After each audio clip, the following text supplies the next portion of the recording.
what we call a sack lunch. Nom, nom, nom, nom, nom, nom.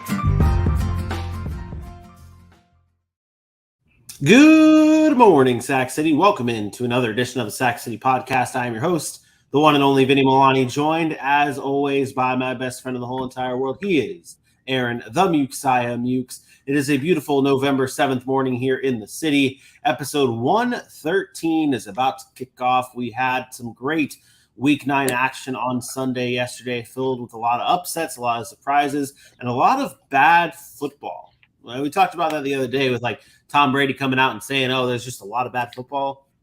There's some bad football going on that we're going to have to get into in just a little bit. Aaron, how goes it? How was your Sunday? It was good. Light weekend of action. We had so many teams on bye weeks, plus the Monday and Thursday game. So it wasn't a heavy volume of games, but there were some good games. That came down to the end. We talk about one-score games all the time, and a lot of one-score games at the end. Yeah, a lot of games. It was funny. There's 3 or 4 games that ended the same score of 20-17. It was all close games, and there really wasn't too many blowouts, which was good as well. But let's get into some morning headlines. Ladies and gentlemen, can I please have your attention? And I need all of you to stop what you're doing and listen. That's right. Let's get into some headlines from yesterday's action here. Let's talk winners. Let's talk some losers. And let's talk one other thing. I know I told you, Aaron, before we were going to start the show, it's going to be winners and losers. But let's not beat around the bush here. A lot of people are probably tuned in. Maybe some Titans fans are tuned in to talk about the Sunday night football game between the Kansas City Chiefs and the Tennessee Titans. Before, a lot of people predicted the Tennessee Titans would not be close to the Chiefs, but they were. It was a close matchup. We're going to deep dive into that game in a little bit and assess what actually took place. But Aaron, I want to give you the floor here for however long you need. I want to give you the floor here to talk to Titans fans about the way you're feeling, about the way they're feeling, and just the floor is yours. Yeah, I'm kind of upset you did this because I didn't have anything special planned. Listen, I was discussing on YouTube last night with a Titans fan. They kind of been in my inbox, in our inbox all week long about what the Titans were going to do to the Kansas City Chiefs. And for the most part, I'll be honest, the Titans defense was right. He was right on about the pass rush, and they were going to get, try to get after Mahomes with 4, and they did, and they played really well defensively. But the last comment that they said was, the Titans win ugly games, and the Chiefs don't know how to do that. And that just sparked this little spot right here in my, right in here, close to my heart, when you talk about this man right here, and he don't win ugly games. Patrick Mahomes and the Kansas City Chiefs have once again proven they can beat you anyway. Doesn't matter. Doesn't matter how bad they play. Doesn't matter. They can beat you any way you want to play. They can find a way to beat you. Last night, they took away Travis Kelce, and he had 16 targets and 100 yards. They took him away. Last night, they had Mahomes, trying to find answers. So what does he do? He uses his legs like he's out there like Lamar Jackson on that last drive to go tie it up. Patrick Mahomes is the best quarterback in football, and I am now going back to what I said before. It's not close. It's not close. It is not Patrick Mahomes, Josh Allen anymore. It's now Patrick Mahomes, Josh Allen. Once again yesterday, he proved why he's the best quarterback in the NFL. It's not just about, can he go out there and get the win? It's about, he went out there and he did whatever it took. And Josh Allen came out after the game, the loss to the Jets, and said, I played like shit. But he did whatever it took to win that game. And it's not close anymore. It's not close again. Patrick Mahomes is the best quarterback on the field each and every week. Does he have bad games? Sure. Does he make some bad plays? Sure. There is no one, and I'm going to say this again, there's not one quarterback in the NFL that I'm taking over Patrick Mahomes in any situation. Any situation. 3rd and 21, 4th and 1. 3rd and 6, 2nd and 12. There's no quarterback that I'm taking over Patrick Mahomes. And he proved again last night why he's the best. Tennessee Titans fans, look, great game. Yay. Moral victories for you, like always. You held down the Chiefs offense to 20 points in an overtime game, and you threw the ball 70 times. Excellent game plan, but you lost. And even if you'd have won that game, I would have said the same thing There is no way in hell the Tennessee Titans can win a Super Bowl playing that brand of football. They just can't. You can't score 17 points and throw the ball 13 times and expect to beat the Buffalo Bills, the Kansas City Chiefs, the Philadelphia Eagles, the Dallas Cowboys, the Minnesota Vikings, and I could probably throw in some other names there too. They are a great regular season team because they can run the football, and that is it. Yeah, no, it is. And now it's back-to-back weeks with Tennessee Titans and Derrick Henry rush for quite a lot of yards, quite a lot of times, and only put up 17 points. We're going to deep dive into that game and all the rest of the Week 9 action in just a little bit, game by game with your favorite teams. But let's talk some winners and losers, Aaron, from Week 9, and start off with the biggest winner from Sunday's action. Yeah, it's got to be the Jets, right? We got to give the Jets their flowers. They go into a division game. Buffalo now 0-2 in their division, and they go get a big win. And it wasn't about – I don't think the Jets are a better football team than the Buffalo Bills. But you know what? They were yesterday, and I think that's what's important.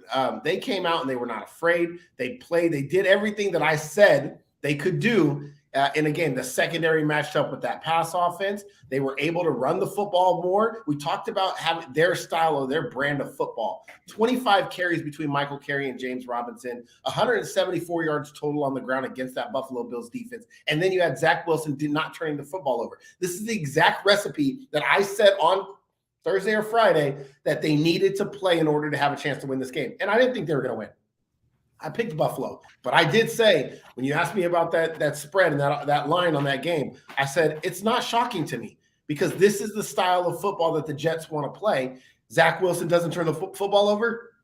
They're going to be in it. He went 18 to 25, 154 yards and a touchdown, and looked good. Like it wasn't that was just like managing the game. Like he looked good in the way he played, and that Buffalo Bills defense is a defense that does not give up anything big.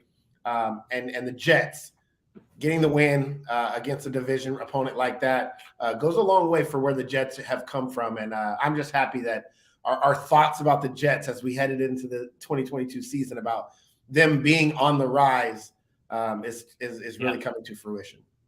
Yeah, it happened it happened yesterday. I saw the game I was watching. I was like, man, the Jets are the real deal. Like they're a good team. And we talk about the quarterback play, and if you just have competent quarterback play, even in the slightest, you're going to be able to be in football games. And I think that's what's going to separate the Jets from the best teams, obviously, is the quarterback play. And Zach Wilson will have time to develop. Nobody's out on Zach Wilson just yet. But just finding ways to win, good coaching, and a really good defense, and that's going to be the difference maker in a lot of football games. I'll throw in my biggest winner here, and it was Joe Mixon. I mean, Joe Mixon yesterday, and this might be chalk. This might be the easiest one aside from the Jets beating the Bills.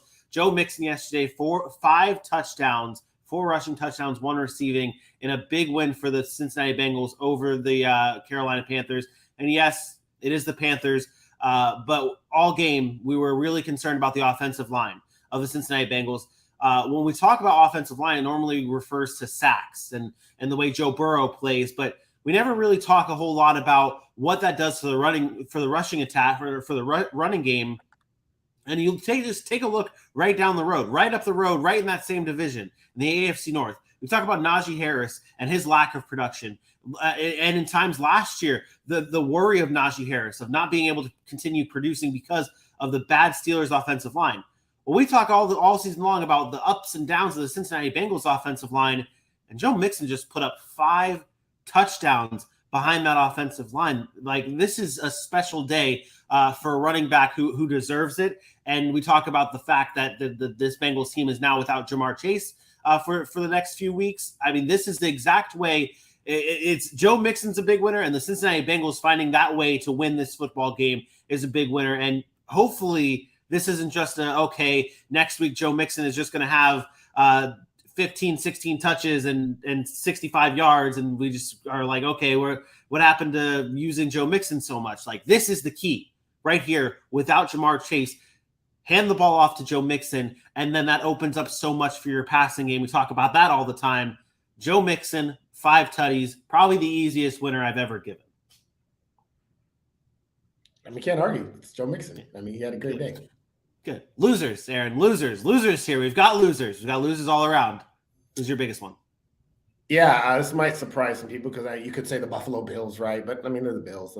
It's okay. Division game, you lose. Could talk about the Green Bay Packers. We've been talking about them ad nauseum because you lose to the Detroit Lions. I'm not going there either. I am going specifically the Arizona Cardinals offense. I tried to tell AJ, and this is I tried to tell him. He said, "Oh, it looks different now that DeAndre Hopkins." No, it doesn't. It just looks like DeAndre Hopkins is great, and they substituted Hollywood Brown for DeAndre Hopkins, so it looks a little better. Kyler Murray and that Arizona Cardinals offense isn't good. It's just not. It's not good. I don't know what Cliff Kingsbury is doing offensively. I can't even pinpoint it. And you guys call me the X's and O's guys. I can't fathom why they struggle so much offensively in just like sustaining drives and what they're doing with Kyler Murray. If it was not for Kyler Murray's ability to escape and to run some of these like quarterback draws and get first downs, and like, I don't know that the Arizona Cardinals would do anything. Like, I don't even know. Like, they're just not, the offense is broken. It just doesn't look like an actual NFL offense. So they're my biggest loser. We expected them to play better in this game against Seattle at home this time, and they really didn't. They just couldn't get things going offensively the way they should have been able to. And I have serious concerns about whether you can even move forward with Cliff Kingsbury now. I said before I thought his job was safe because he just signed a new deal. I'm almost at the point now where it's like, no, you can't. Every pass is 2 yards at the line of scrimmage. They rely too much on broken tackles that they don't get.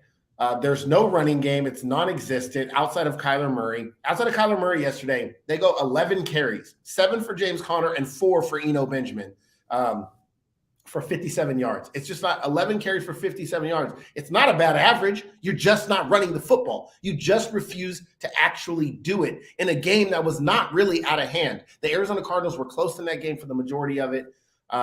It just, I don't know, man. I can't even explain it. It's a train wreck in that offense. And I think Cliff Kingsbury, I think it's time to go. I think I would call it. And maybe not now, maybe at the end of the season, but I think I'm chalking it up and I'm saying, you know what? I need to get a better offensive mind to work with Kyler Murray.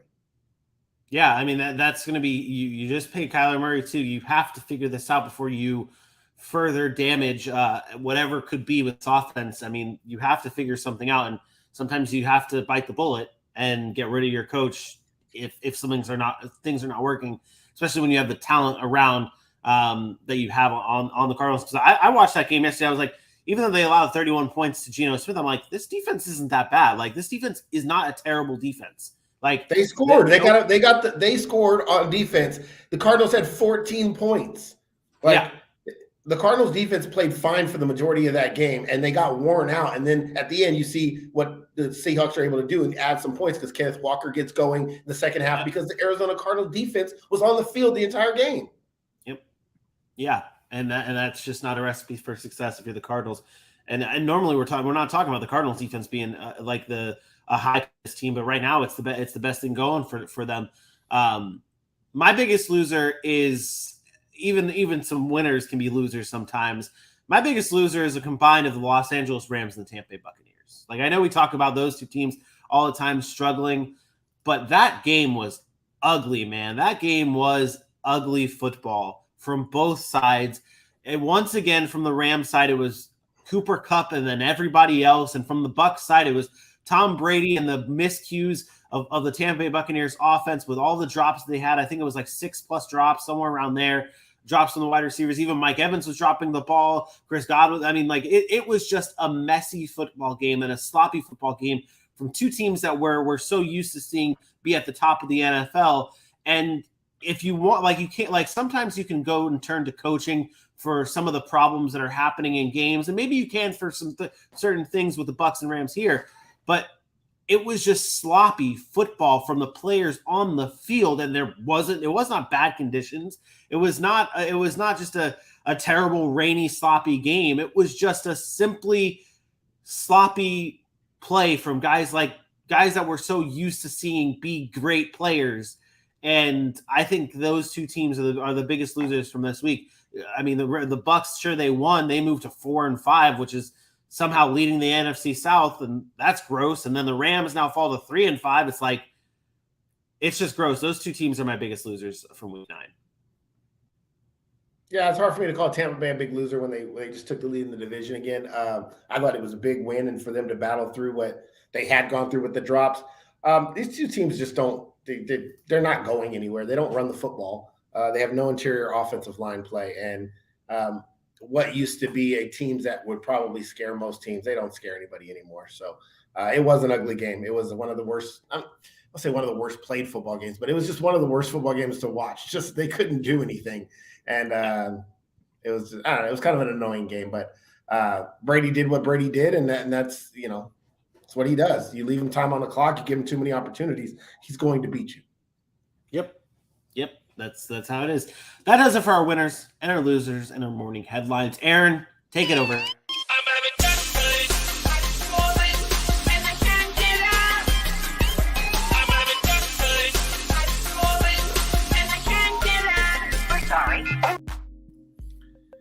It's Monday, so there were a ton of injuries. Let's start with some offensive line. We talked about the Arizona Cardinals not running the football. Will Hernandez, who they acquired this past offseason, he left the game with a chest injury. More offensive line woes for a team that already has struggles there. Not good for them. Gregory Rousseau and cornerback Kaiir Elam of the Buffalo Bills left ankle injuries. That's tough. The defense on the Bills right now is banged up. You talked about it, Matt Milano and Jordan Poyer, and no Micah Hyde already rested. Tre'Davious White's still trying to get back. Now you lose Gregory Rousseau and Kaiir Elam. That's some tough days ahead for that Bills defense. They're going to have to get healthy quickly. PJ Walker was benched. I know this is not an injury, but Baker Mayfield, who was injured, replaced PJ Walker in the second half. He actually came in and scored some points, but let's be honest, it's what Baker should be, as a backup quarterback. Now he'll have to come in and start again maybe, or maybe they activated Sam Darnold, so maybe it's Darnold. We'll have to see how that Carolina Panthers quarterback room plays out. Let's see. I don't want to name all these. Let's get to the Packers. Let's talk about the Packers. The Packers lost everybody. These aren't just small names. Romeo Doubs, Eric Stokes, Aaron Jones, and Rashawn Gary all left. 3 of them are in walking boots today. Were in walking boots yesterday. Rashawn Gary tore his ACL, or feared to have torn his ACL. I think they confirmed that this morning. They're already banged up. No Devondre Campbell. You lost Darius Smith in the offseason. The Green Bay Packers are an absolute mess. And once again, Christian Watson. Now, how come there's no uproar over this? Because Christian Watson had a concussion last week, came back and played this week, and is now out again with a concussion. So maybe he wasn't all the way healthy, but guess what? Nobody's yelling at the Packers. Because he didn't look like he got hit very hard. He just left. Nobody's saying anything about Green Bay letting him play this week when maybe he wasn't fully healthy. That's my problem with the NFL, that they started with this Tua situation, because now every concussion, I'm wondering, should you be on the field the next week? Should you be out there? Because now he leaves again with a concussion, and it adds to his already injury-plagued start to his rookie year. It's a big deal. So I think there wasn't enough light shed on that already thus far. I haven't heard much about it. Evan Ingram suffered a back injury. And Rayshawn Jenkins for the Jags was in a concussion protocol, so he was evaluated for a concussion. Big loss for the Chargers, and we will talk about this later. Austin Johnson left with a knee injury. Cameron Dantzler for the Vikings, who was ruled out against Washington with an ankle. Sheldon Rankins, Jets have a lot of injuries, piling up some more elbow injury against the Bills. And obviously Ryan Tannehill did not play on Sunday night. So a lot of injuries throughout the league. I'm not sure if I missed any. If I did, did you bring up the Aaron Jones injury? I did. I did. Aaron Jones. They're all in walking boots. Eric Stokes, Aaron Jones, and Romeo Doubs were in walking boots. There were new reports on the Aaron Jones thing this morning. That's why I didn't know if you brought it up on it. There were tests on Packers running back Aaron Jones today, came back negative, according to the source, and he should be able to play this week. I'll believe that when I see it. I've been hearing about DeAndre Swift and Keenan Allen and all these players. Yeah. When you're in a walking boot, you're in a walking boot, that's not a good sign. No, it's not. It's not. We'll keep an eye on that, though, throughout the week. Stay dialed into our Sac City injury reports every Monday through every show we got it going on live at 10 a.m. Eastern time right here in the city. Let's do it, Aaron. Let's go inside the NFC matchups.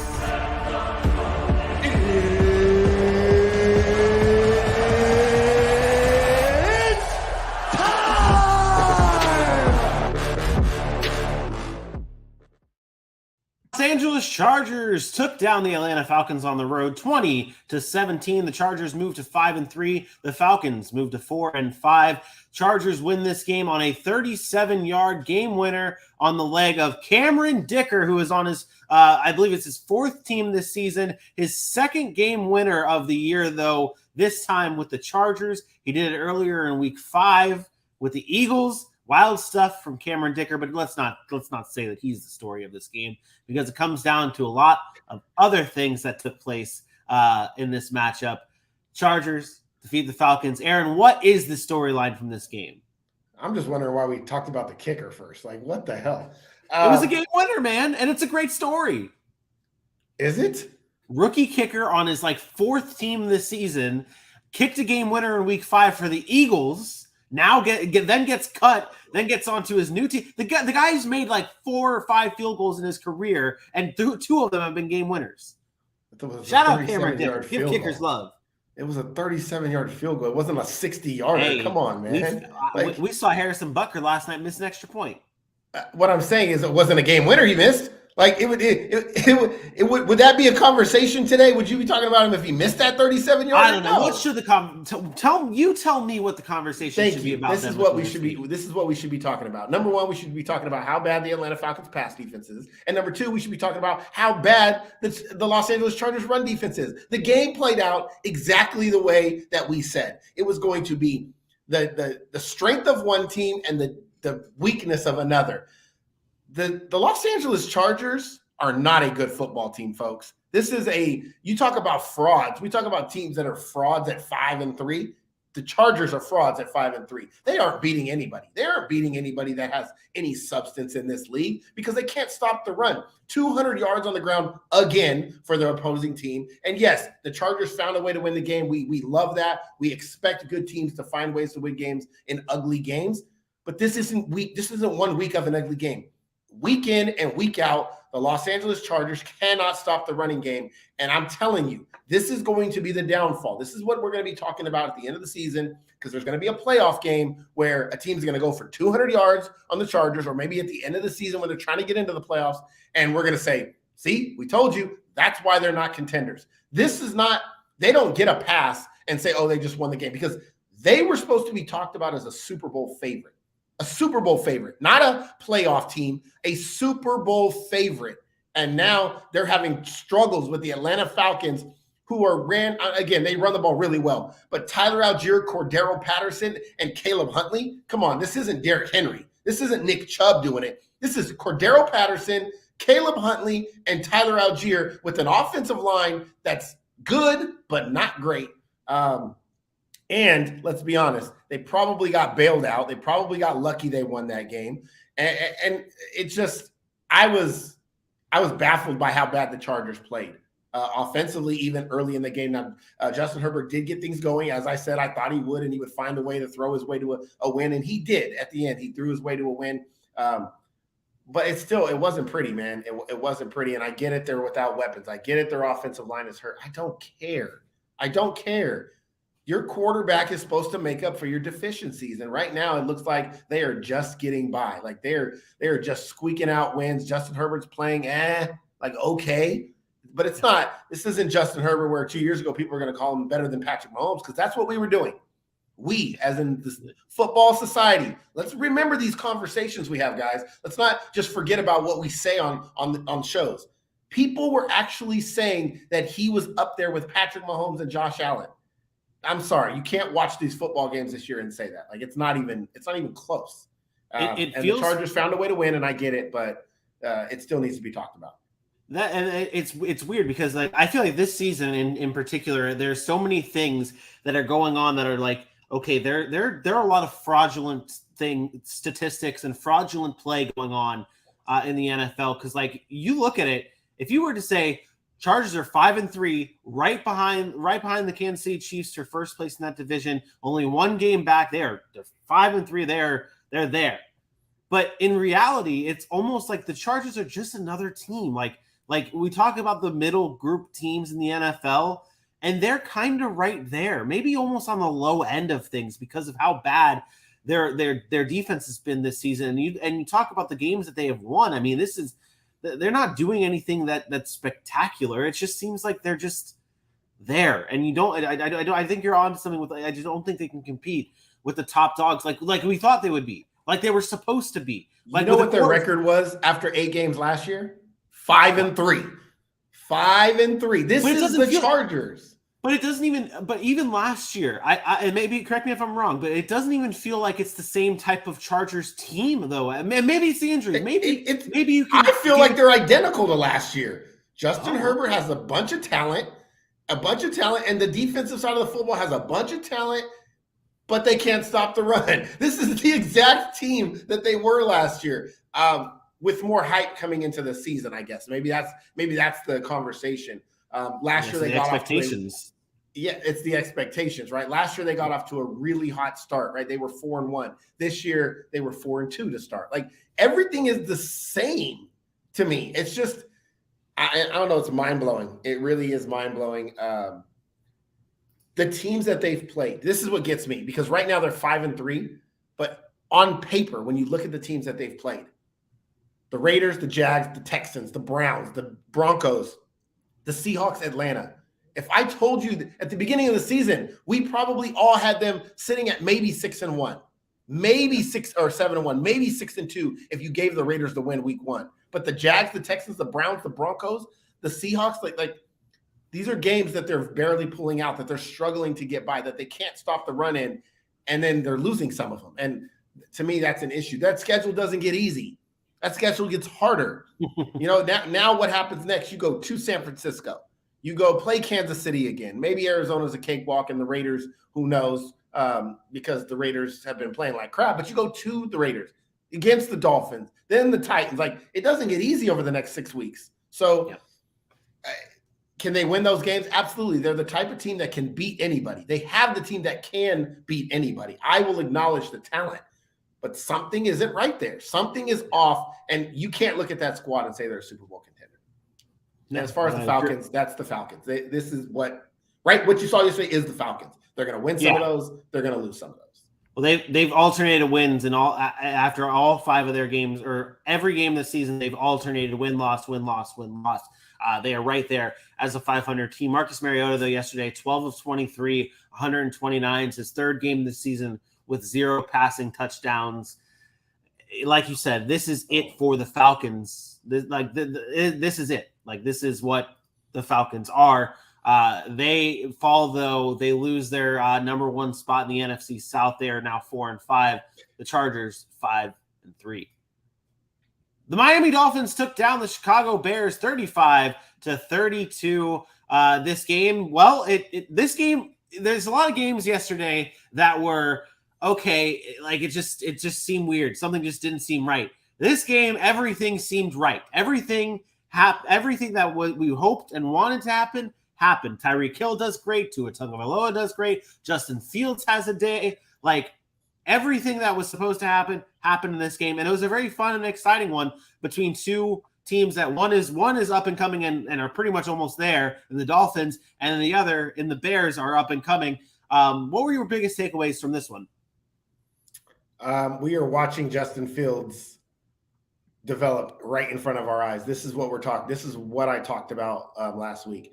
If they continue to use him the way they're using him the last 3 weeks, this is Justin Fields. This is what you're going to see. He's going to be a dynamic playmaker, and you have yourself a franchise quarterback, because he will grow as a passer. Each and every year that you play, you grow, you learn more, you get better, you start to understand things. The game goes slower for you, but you have to put yourself in advantageous situations in order to get to that level and experience it. And they are doing a masterful job right now. I don't know what the change was. I don't know who decided to do it, but they are doing a masterful job in moving the pocket, protecting him from the offensive line, allowing him to get to his spots and feel comfortable to make throws, and then letting him use his biggest weapon, which is his legs. As a quarterback that runs, that has an athletic build and can run, you only have so many years of that ability, right? You start to slow down, you take too many hits, you no longer can run anymore. That's a fact. Lamar Jackson, at one point in his career, will not be Lamar Jackson that he is now. So what do? You have to take advantage of that now. Use that ability to create those windows of throwing opportunities for you. And they did an excellent job. And I mean, if the Bears would have, if you would have told me, just showed me Justin Fields clips, I would have said the Bears would have won that football game. That's what I would have said the Bears won. Now, Miami's a better team, and Miami did win because they were the better team. But I was super impressed with the Bears. I'm glad Miami went on the road and got the win, but this storyline today is about the Bears. Tua, Tyreek, that's great. We know what they're capable of doing offensively. Justin Fields and the Bears can actually look at themselves and say, I think we have our franchise quarterback. Now it's on us to make sure everything else around him is in the right situation.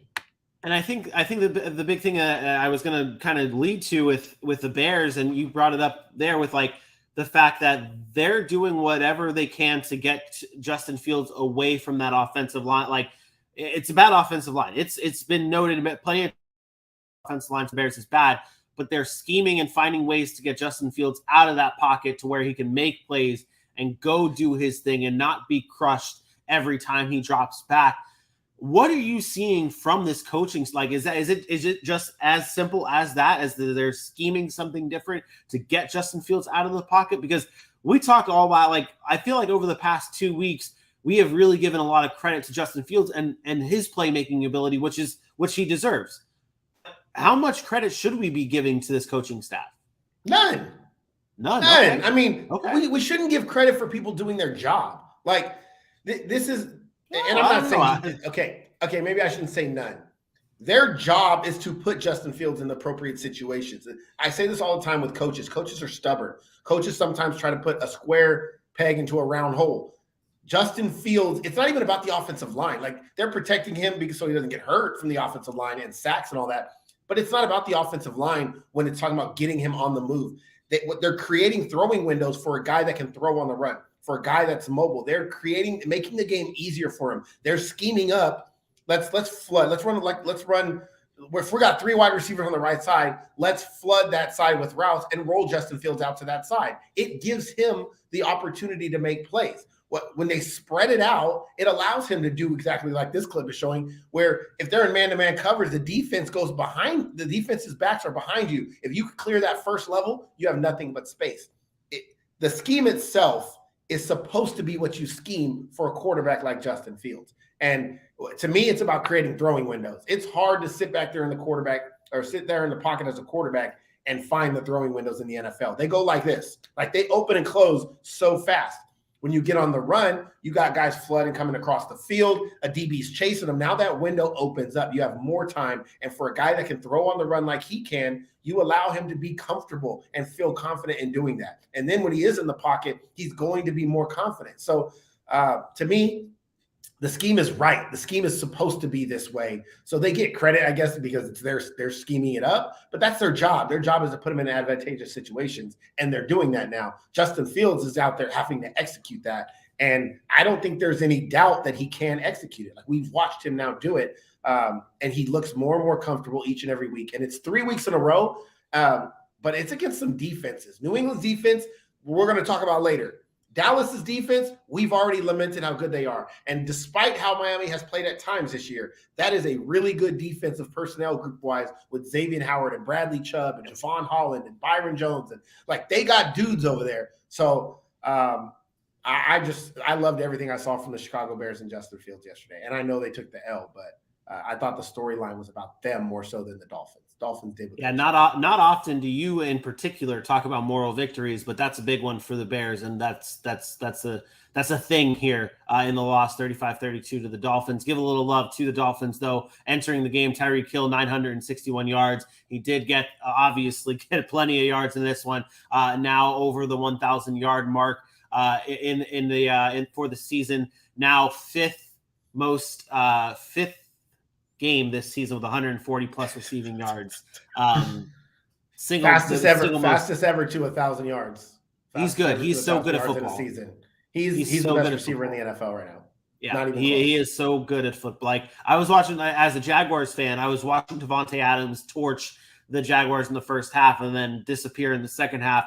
And then I watched the Bears in that game. I flipped back. I was obviously watching multiple games, seeing that Tyreek Hill do his thing, and I'm like, even with Davante Adams doing what he did in the first half, I'm like, Tyreek Hill is the best wide receiver in the NFL. And that's he just does it in a different way. And it helps. But I will tell you, It's There's game nothing changing. like having the right guy. And what Tyreek Hill did when he went to the Dolphins, he knew what he was doing. That Mike McDaniel deserves a ton of credit because he is right up there with Andy Reid in scheming how to get his guys the ball. And I think that's the important part is they find ways to get the ball in Tyreek Hill's hands. It's not just Tyreek Hill go win one-on-one because we know we can win one-on-one. But when defenses are paying attention to you, how do you get open? You got to be able to get schemed open by the coaching staff, and Mike McDaniel's done a good job of that. Yep. It's truly special what we're seeing in Miami from Tyreek Hill and that offense as the Dolphins defeat the Bears 35-32.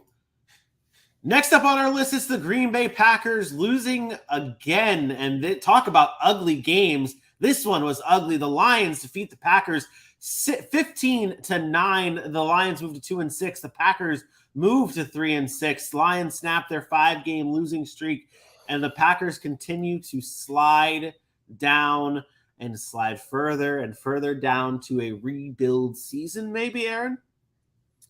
I think Aaron Rodgers retires after this year.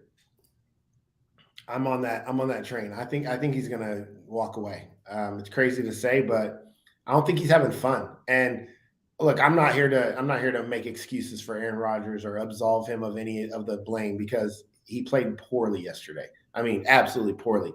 I do think that thumb is bothering him on his throws, and he was short on so many throws and late on so many others. And I think it's starting to get to him. The late throws, there's no excuse, but the short throws, I do think a lot of it has to do with his thumb. However, the Packers are just they're not good. They're not good. This is probably my biggest L. Like this year, like I thought the Packers were going to be fine without Davante Adams. I'm the first one to say that. I don't know that Davante Adams helps this team now that I'm watching him. I really don't. We're going to make it about Davante Adams because he's not there. But I don't think Davante Adams makes a difference on this team. We talk about the receivers. I don't think it's the receivers. It's a combination of the receivers and Aaron Rodgers and the defense and just honestly, listen, I said this before. The NFL and sports in general, professional sports, there comes a point where young guys that are coming up, especially kids today, I got a 16-year-old, they don't give a shit how good you were in the past. They don't care. They don't care that you were Aaron Rodgers MVP to you. These young teams that come in, half of them don't even know what Aaron Rodgers has accomplished in this league because they never watched a game. Most of them watch it on Twitter or Instagram. These players and these young teams, they don't care that Aaron Rodgers is the quarterback. There's no mystique. Oh, no, it's Aaron Rodgers. They don't care. They're going to go in there and they think they're going to bust your ass. And you know what they've been doing? They've been busting his ass. And I don't think it changes. I'm sorry, Green Bay Packers. I get it. I'm a Cowboys fan. But you guys don't stand a chance this week against Dallas, especially with all the injuries coming off of a bye week. There is no shot that the Packers are going to go beat the Cowboys. You said three things that I had literally conversations about yesterday. One being the Cowboys-Packers game next week. There's a Packers fan in our office. He talks about. I asked him as we're walking out. I was like, he was like, maybe we'll have a better week next week. And I was like, who you got next week? He's like, the Cowboys. And I was like, ooh, there's no shot playing like that. I don't know. I mean, like you have to like Aaron Rodgers is gonna have to pull rabbit out of his hat for like him to be able to like have something to do. Yeah, no, just not good. But then I also asked him, and this is the biggest one. I was like, I don't know if Devon like that's the story. Everyone loves to talk about if Davante Adams was there, this would be a different Packers team. Maybe a little bit. Maybe they get one or two different wins. But I don't think the narrative, like the media is spinning like all the Packers talk as much. But I think, I mean, Packers are what, 3-6 now, 4-4, maybe 4-5, something like that with Davante Adams. Like that's what I think they would be. I think they'd be still a below 500 team, even if Davante Adams was there. And I can't wrap my head around it. Maybe you can shed some light on this a little bit more of what it is. I mean, they're banged up everywhere. Aaron Jones goes down, Rashawn Gary goes down, like they're banged up. But it just doesn't seem like the answer is as easy as injuries or wide receivers or putting it on just one person, which leads me to my final question that I got from somebody saying, is it all on it? Does all the blame need to go on Aaron Rodgers? And I'm like, I think that everything with the Packers right now in this season has to be and every life isn't fair sometimes, and you can't just equally distribute the blame on everybody. But I think that's what it is with the Packers. I think everyone has to take a lot of this blame. LaFleur, Rodgers, the wide receivers, the defense, everybody sucks in Green Bay. Yeah, the one thing I will say is yesterday's game, the defense played well. I mean, if you score 15 points in the NFL, you shouldn't win. Like, teams should be able to score more than 15 points, and the Packers just were in the red zone and gave it up. I thought the defense played well despite the injuries and everything that's going on there. I do think the blame has to be spread around. I think LaFleur deserves some of the blame. I think Aaron Rodgers deserves a lot of the blame. I think what happened this offseason with the front office deserves, and Brian Gutekunst and all those guys, they deserve some of the blame. They have not done a good job at silencing the noise. And I'm not saying that, you know me, I'm not big on, like, once you step on the football field, nobody cares what happened in the offseason. During the game, it doesn't matter. However, the noise has not quieted down in Green Bay. It just carried from the offseason all the way through, and they're losing, and it makes it worse. And then Devontae Adams. And it doesn't look like it worked out for either of them because Adams is over in Las Vegas losing. So, yeah, I agree. I think maybe you get a win or two extra. I don't know, maybe. But I don't think it's about the receivers. I think their play calling sucks. I think their offensive game plan sucks. I think their pace and dictating tempo sucks. I think that this is a stale, old, running the same thing they've been running for 4 years now, and defensive coordinators know what they're going to try to do. I think that sucks. Yes, I've coached football, but when I watch a football game and I'm telling the TV what play you're going to run, like 60% of the time, I'm not lying to you, 60 to 70% of the time, I can watch a Packers game and tell you what play they're running on every down and be like, oh, Aaron Rodgers play action. He's going to roll out, take the deep shot. Oh, it's going to be that just straight pitch out to Aaron Jones. Oh, it's going to be A.J. Dillon up the middle. Like, if I can do it, and I'm not watching tape on the Green Bay Packers all week. I watch some, but I'm not watching it all week. I'm not these guys' job. They're studying these guys. You don't think the defense knows? A defense that's one of the worst in the NFL in the Detroit Lions. You don't think Aaron Glenn is in there, watched every film of the Packers for the past 10 years and said, you know what? They haven't changed their offensive game plan in 4 years. It's the same stale-ass offense. That's the problem. And to me, it's that stubbornness of not wanting to. It's like being lazy. It's like, oh, I'm not going to try anything new this week because we've been so successful with it. Okay. Yeah. These teams know that. These teams are coming after you. They know that. So it's just stale. The Packers are they're like stale bread, or I don't know, what like stale chips. They just are what they are. They're just stale now. And I don't mind some stale Cheetos every now and then, but stale bread is a no bueno. Hey, man, stale Cheetos, hey, just give it a shot. There was another team in this game, though, in the Detroit Lions. They did get the win 15-9. Not a whole lot to talk about with the Lions in a 15-point game and a 15-point win, except for the fact that they just traded T.J. Hawkinson this past week, and right after, immediately following, both their tight ends get touchdowns. Shane Zystra. Yes. And James Mitchell find the end zone with Jared Goff getting the 2 touchdown passes. That's it. That's just it. That's it for the Lions on the offense. Like I got nothing. Maybe do you have anything on the line? I thought the play of the game was the Aiden Hutchinson play. I thought that was such an instinctual play from a rookie. I thought that was great. He's great. He's going to be great.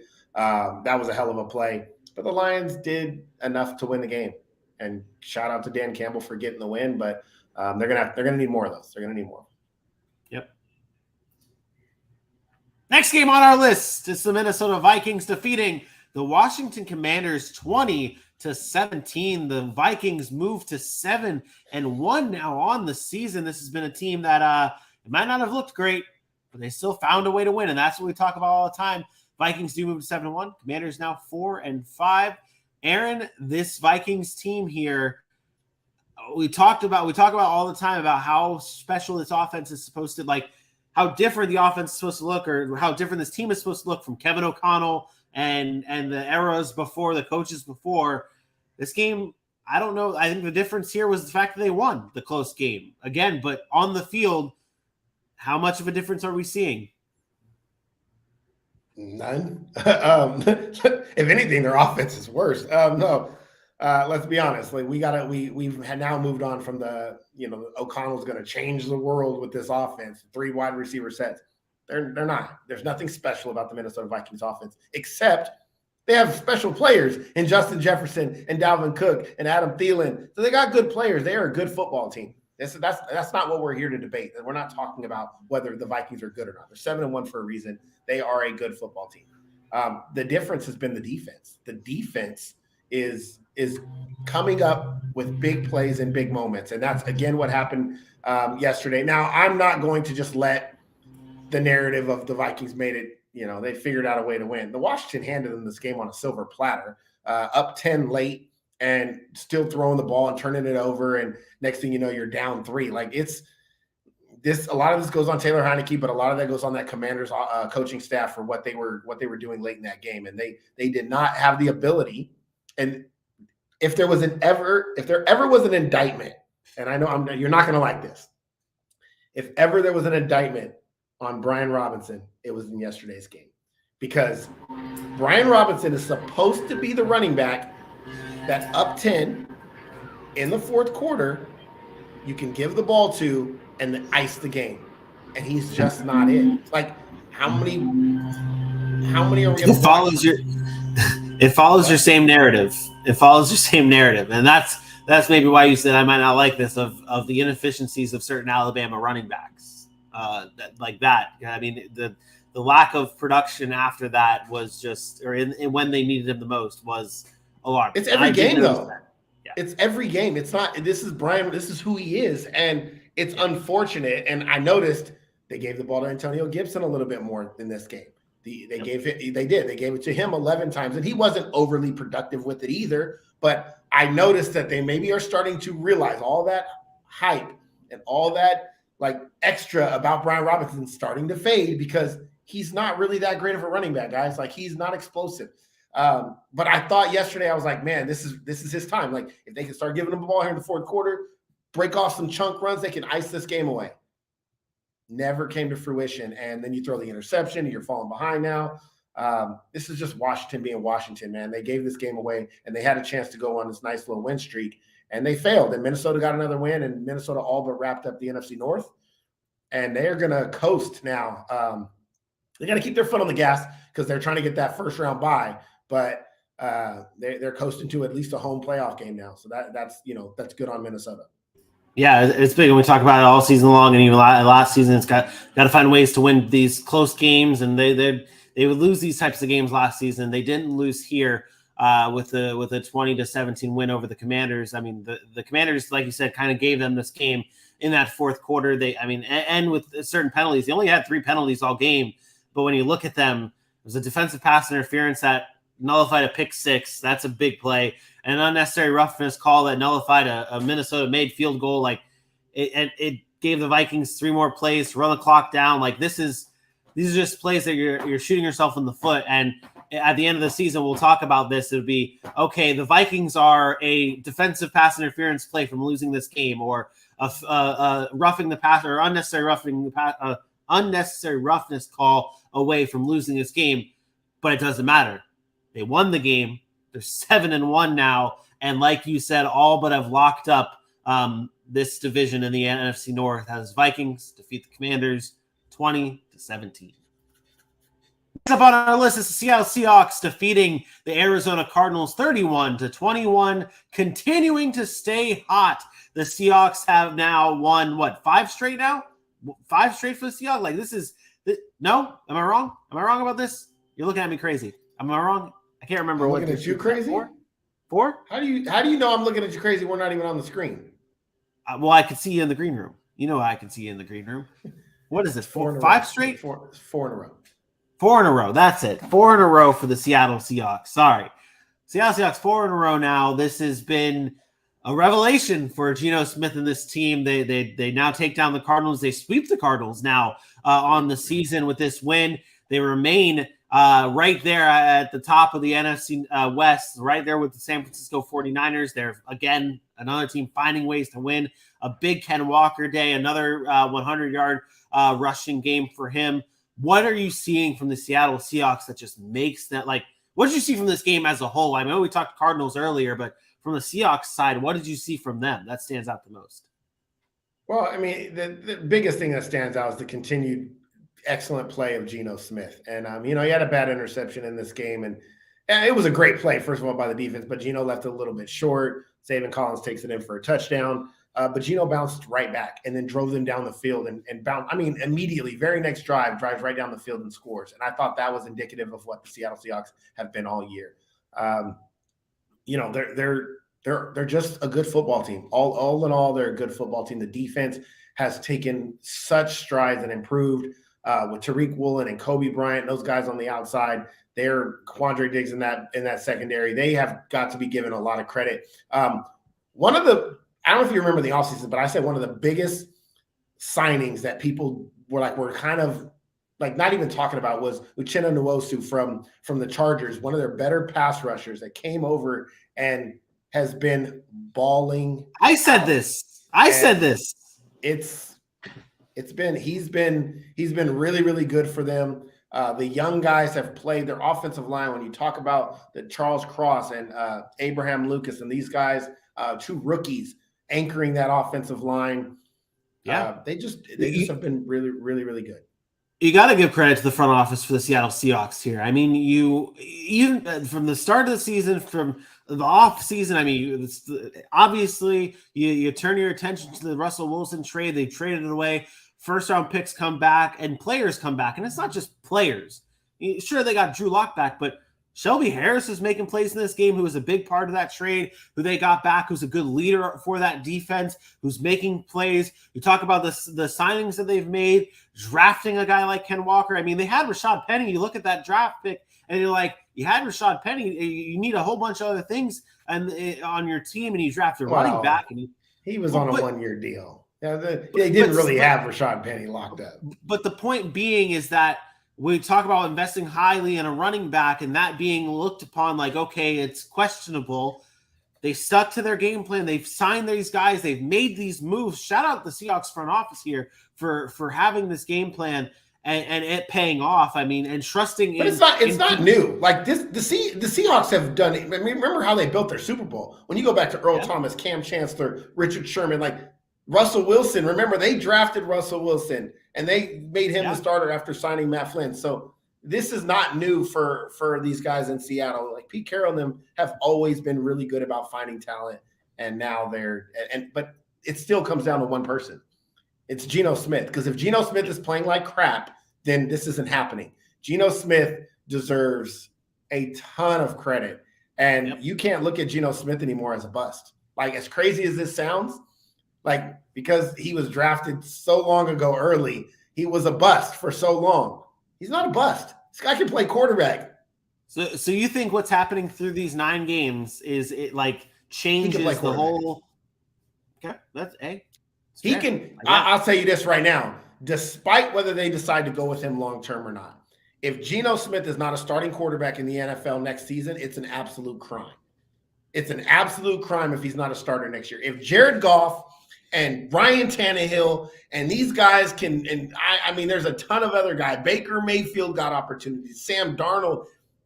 There is zero reason why Geno Smith should not be a starter next year. Geno Smith has balled out. He doesn't even look like a backup quarterback right now. He looks like somebody confident. He's got swag. He's making the throws, and he's being productive on a team that nobody thought was going to be productive. Geno Smith is a starting quarterback in the NFL. I'm not saying he's a top 10 but he's a starting quarterback in the league. The way you put it, if guys like Marcus Mariota and Jared Goff and Baker Mayfield, PJ, if all these guys are starting in the NFL, Geno Smith damn sure should be starting there. Yesterday, 26 of 34, 275, 2 touchdowns and an interception, leads the NFL in completion percentage.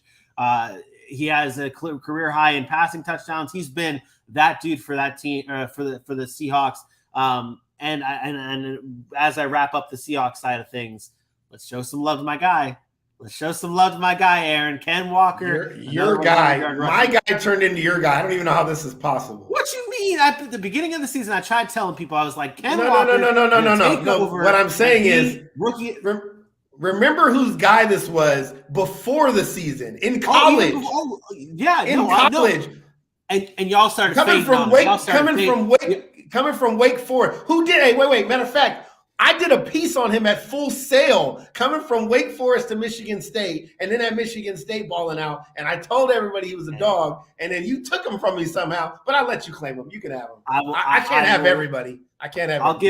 I'll give you some credit for your initial sighting of Ken Walker, and I took the ball and I ran with it like Ken Walker did yesterday. 26 carries, 109 yards, 2 tutties for the man. He has been dominant in the NFL, and I'm loving every bit of it.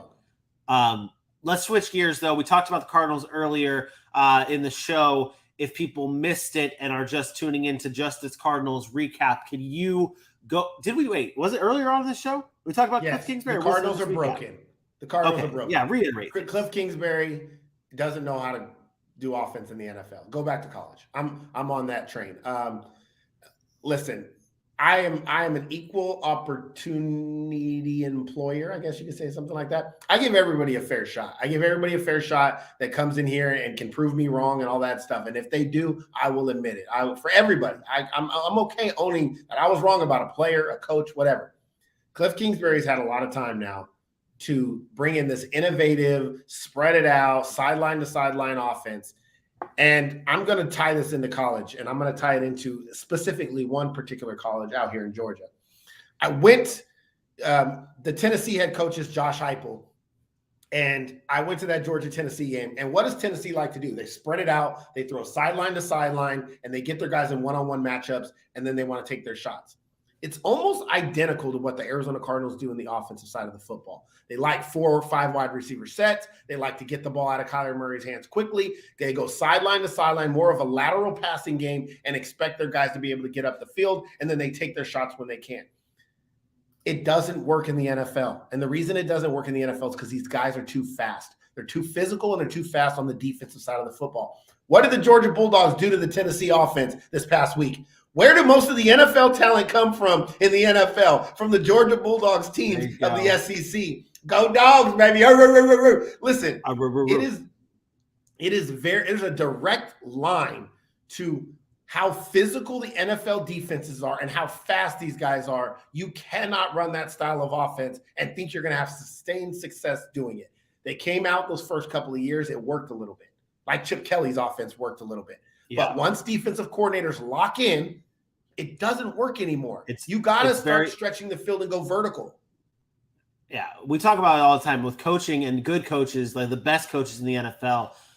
They can adjust. They adapt. They adjust to the adjustments. That's really what it is. They continue to progress. They progress through everything. It's not just one thing and a one-trick pony type of thing, and that's what separates the good from the great. Can you help me with this, though? I don't know. Maybe I'm wrong, and obviously this is just one play. But what is this? What is this? I don't. It caught my eye. Watch Kyler Murray here. He's in the pocket, starts collapsing. He decides to just like push off his offensive lineman and then roll out. Like first of all, this is really just for shits and giggies here. Like, well, I'll tell you right now. First of all, there's no answer for pressure up the middle. Like, watch the left guard. He gets absolutely shoved right back into Kyler Murray. So as he's hitting his last drop step, his foot in the ground, that offensive lineman's already in his face. And he's already a little guy. Kyler Murray can't throw over that. So when he's dropping back and he right there and he's getting ready to plant, look where that offensive lineman is at. So if he's not releasing that ball, he has nowhere else to go. So that's just poor offensive line play there. You can't get shoved back into the quarterback like that. And so Kyler Murray was probably trying to figure out, what do I want to do here? Use the offensive lineman to get out of the pocket. But to me, it's just about the routes. Like, you had a guy in the flat. You had DeAndre Hopkins coming across.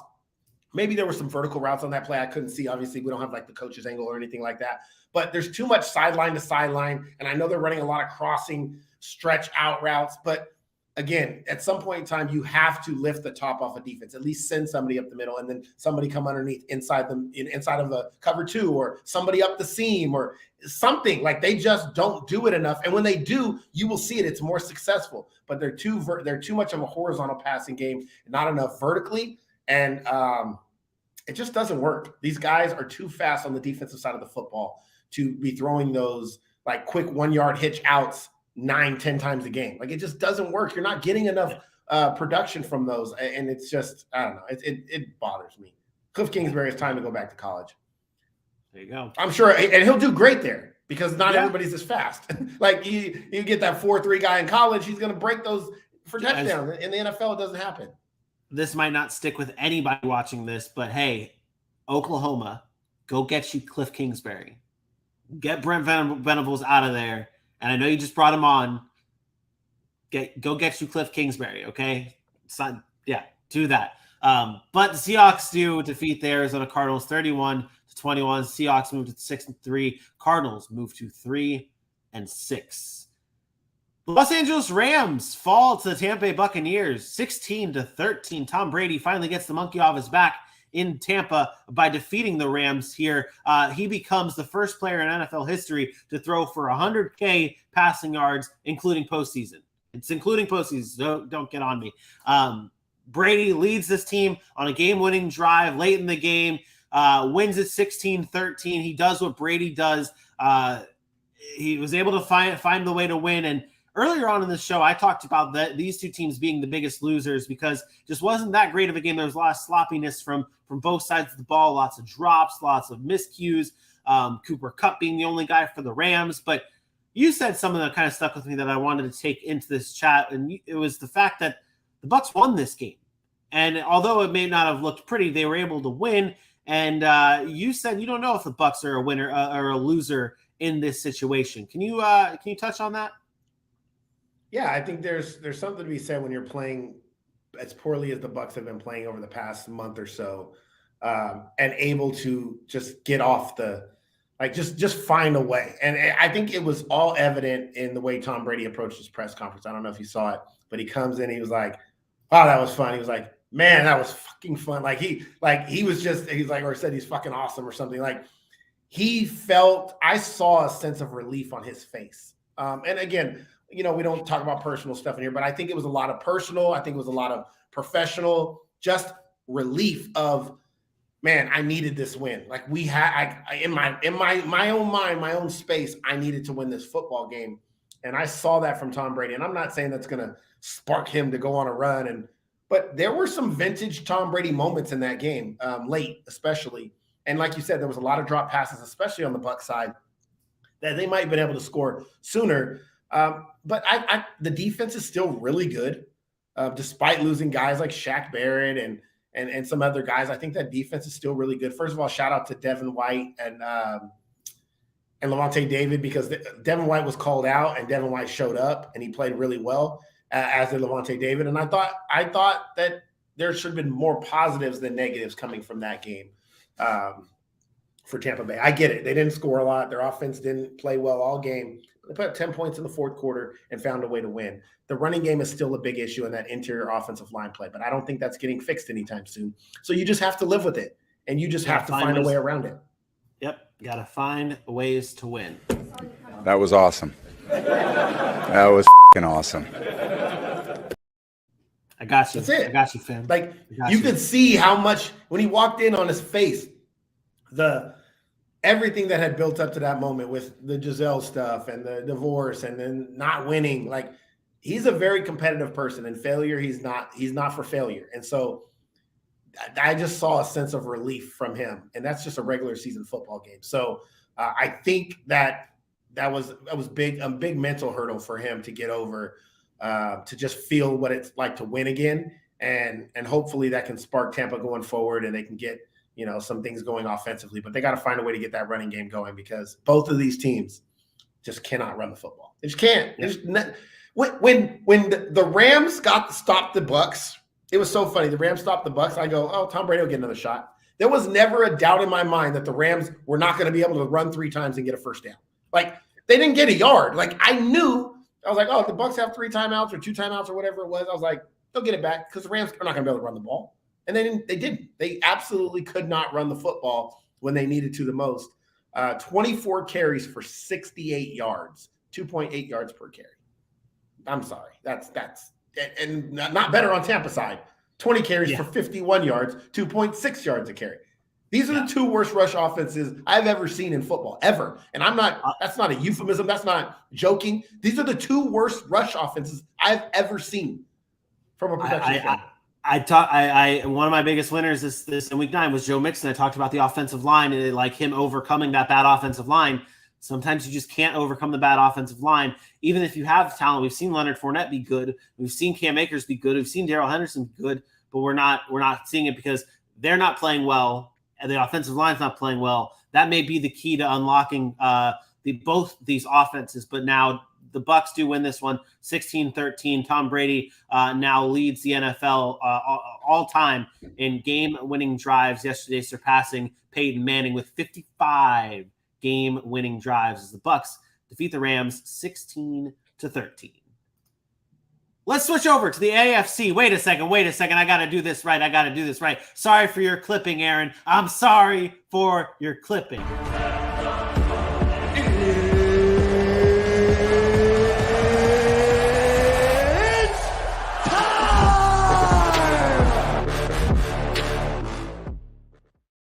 I needed the beat drop to reset my career, reset my life. The Carolina Panthers follow the Cincinnati Bengals 42-21. Joe Mixon have a day. 5 total touchdowns. Count them, 5 total TDs for the Cincinnati Bengals running back Joe Mixon. A historical day for him as the Bengals defeat the Panthers 42-41. Aaron, is it as simple as that? Is Joe Mixon the biggest takeaway from the game, or is there something else here?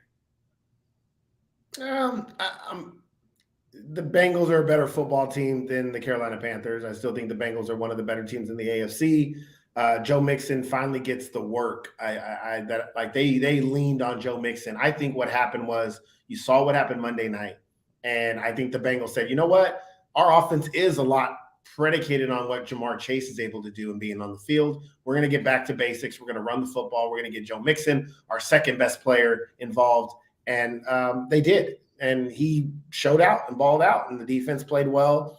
And the Panthers kept turning the football over and giving it back to the Bengals. And I don't have many takeaways from this game. The Bengals are better than the Panthers.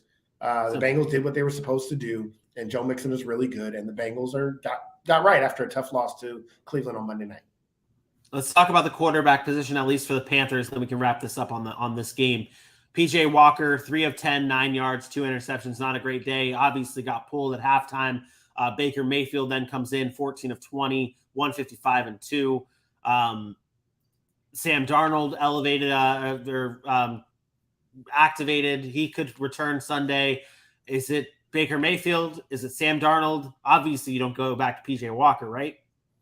I mean, I would. I go back to PJ Walker. Listen, I'm not a fan of doing this. I'm not a fan of PJ Walker struggles in the first half, so Baker Mayfield comes in. Was there any doubt that Baker Mayfield would play good in the second half? It was 35-0. What kind of defense are the Bengals running in the second half? All they want to do is get the game over with. So, yeah, he should have open windows. He should be able to play. They shouldn't be running press coverage. They're going to make you drive down the field and score. So did I expect whoever came in at quarterback to have a better second half? Yeah, of course. But I don't think when you have one bad game, it erases what you've done. And I think that's my biggest problem. If we just say, oh, well, PJ Walker's done now. He had a bad game.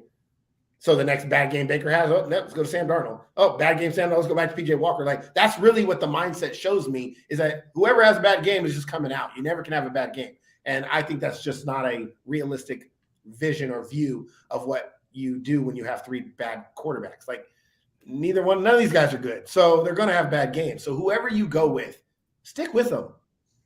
You're not winning. You're not going to the playoffs. So right now, if you choose to go to Sam Darnold, stay with Sam Darnold for the rest of the year. If you choose to go to Baker Mayfield, then stay with Baker Mayfield for the rest of the year. Stop trying to play this little mix match game of none of them are your future. We know that. So why are we trying to go back and forth? Like, I just think PJ Walker should start the rest of the year and move on. Yeah. I mean, it is. 1 week ago, we were talking about how PJ Walker had a great throw, probably the greatest throw, some of the greatest throws we've ever seen, and lead his team technically to a win. Like, technically, PJ Walker led his team to a win, and DJ Moore's helmet got tossed off or threw off, and next thing you know, they missed the extra point. So I just don't like the narrative changing from 1 week to the other. PJ Walker has played fundamentally as good, if not better, than any Baker Mayfield games this year. And again, if you don't think Baker Mayfield's your future, and you don't think Sam Darnold's your future, and you don't think PJ Walker's your future, then whoever you decide to play as a starter, just leave him in. And I don't care if it's not PJ Walker. If they want to go Baker, sure. Just let them play the rest of the year. Yeah. No, I agree. Bengals defeat the Panthers here 42-21.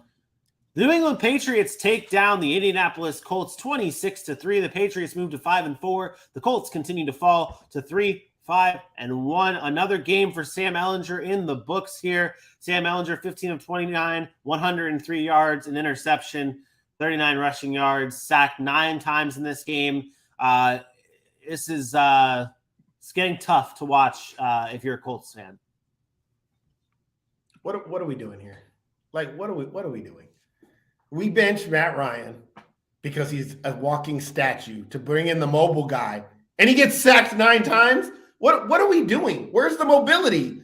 I thought the advantage of having Sam Ehlinger was that you can be mobile and get out of the sacks. That's the whole point. You brought him in and not turn the football over, and he's doing exactly what Matt Ryan was doing, except he can't throw the ball like Matt Ryan. For everybody that thought Sam Ehlinger was it, what the hell is wrong with you? This game was all about the poor play of the Indianapolis Colts. We'll get to the Patriots, but 0 for 14 on third downs. Bro, he didn't have any. He had 0 completions. With 4 minutes left in the second quarter, he had 0 completions. I'm sorry. I don't care how bad Matt Ryan is. I don't care if his elbow is falling off. I don't care if he has to throw it left. Tell him, kitty cat. I don't care if he has to throw it left-handed. Wild back here. Matt Ryan, I will take any day of the week over Sam Ehlinger. And this is why I didn't understand why they did what they did when they were, I think 3-3-1 at the time? Were they not? 3-3-1? Yeah, I think so. 3-3-1, and you're going to play the Tennessee Titans, who we've talked about how good that defense is, and the New England Patriots, and you decide to make this change. I'm sorry. If Matt Ryan is hurt, which I told you that's why I thought he was originally benched, and he's been out, Nick Foles needs to start tomorrow. They need to announce Nick Foles as the starter right now. That's what I don't get about it all. I think Nick Foles would be better than both Matt Ryan and Sam Ehlinger. No, I'm not going to go that far. He's better than Sam Ehlinger. Yeah, but he's better than Sam Ehlinger. And to skip him to go to Sam Ehlinger in a situation when you were 3-3-1 against the 2 defenses that you had to go against, I don't get it. I don't get it. Yeah. Frank Wright, I don't get it. Yeah, they got to that's a reset right there. The Colts got to reset everything. No reset. They got to blow it the hell up. Yeah, but this is the time now. After this game, you blow it up. Maybe not after obviously. Do it whenever. Honestly, they should have did it last week, like Dylan said. They should have traded Stephon Gilmore. They should have traded every single value of piece they had, except for Darius Leonard and Jonathan Taylor, and said everybody else is on the block. Come and get them. Let's load up on draft picks and start all over. Yeah, no, I agree. I agree. This was not a good game for the Indianapolis Colts. The Patriots do win this one, though. Any takeaways from the Patriots? Is this as simple as Colts did bad, Patriots did Patriots things? This is who the Patriots are. They have a solid defense against below average football teams. But I mean, are we going to sit here today and praise Mac Jones? Are we going to praise him? Are we going to praise him for being 20 of 30 for 147 yards and a touchdown? This is the same argument that I make against Ryan Tannehill, the same arguments I make against these quarterbacks. You can win games in this league with a good defense and, running the ball a little bit. And yeah, you can win games that way. You can't do anything in the postseason without good quarterback play. And Mac Jones Mac Jones looks more like a game manager than any franchise quarterback. And I think that's the problem. I think, and this really should have been what I said earlier. I thought about this yesterday, and I think one of the biggest losers from week 9 and really this football season is the New England Patriots. After watching yesterday, and they won. They won 26-3. Their defense is great. It's typical Bill Belichick team with the defense being great. But I think the New England Patriots might be one of the biggest losers this season so far in the NFL because they are now clearly the worst team in the AFC, the East. Sure, they beat the Jets last week, but I don't think that they're. I think it's if we're putting numbers on this, the Jets are at a 5 or a 6 on the great scale or on the good scale, and the Patriots are at a 3, or a 2. Like they're behind, and that's what we're seeing. You know what's funny? Is they got to go play the Jets again. They play them after the bye week. They gotta play them again. I need the Jets. Like if the Patriots win this, they're gonna make me eat shit for saying what I just said, because it's a division game. It happens. I agree with you. When you talk about the Patriots being the biggest loser, I thought you were going a different place for that than that. But you know what? I would say you're right, but I would say it's for different reasons. I would say it's because what do we expect from the Patriots? Are they going to go 9-8, 10-7, get in the playoffs? They're not going to win. And I say this all the time. I'm not saying tank for better draft picks or anything, but they don't have the team to win a Super Bowl. So you do decent, and you end up in the middle of this is what you are. You're just this 8-9, 9-8, 10-7 team. Yay. So Belichick can just keep adding to his win total. But what are you really accomplishing? This is why I talk about teams. I'd rather tear it down and rebuild than just stay here and just do the same thing year after year after year after year. It's the Tennessee Titans argument. You don't need to tear it down. Play Malik Willis, see what you got. You never know. It might be your franchise guy. With the Patriots, you invested in Mac Jones. He looks to be that typical, that's what he is. Maybe that's what it is. Maybe that's what it is. Look behind you. Look behind you. Look at that smirk on Bill Belichick's face. This man knows damn well what he's doing. He's got all the Super Bowl rings he needs. Now he wants the wins. He don't give a shit about anything else. He just wants the wins. He's going to ride off into the sunset as the winningest football coach in NFL history. He knows damn well what he's doing. He don't give a shit about the playoffs. He don't give a shit about Super Bowls. He just wants to win regular season games now. He just doesn't care about anything. I just think the Patriots are who they are. They're void of talent. Their organizational structure is not conducive to today's NFL. And they got away with it for so long because they had TB12. And now when you don't have TB12, you have to pay guys. You have to have talent. You have to have weapons, and they don't. And their philosophy is not to do that. And they talked about this last night with the Tennessee Titans. He's cut from the same cloth.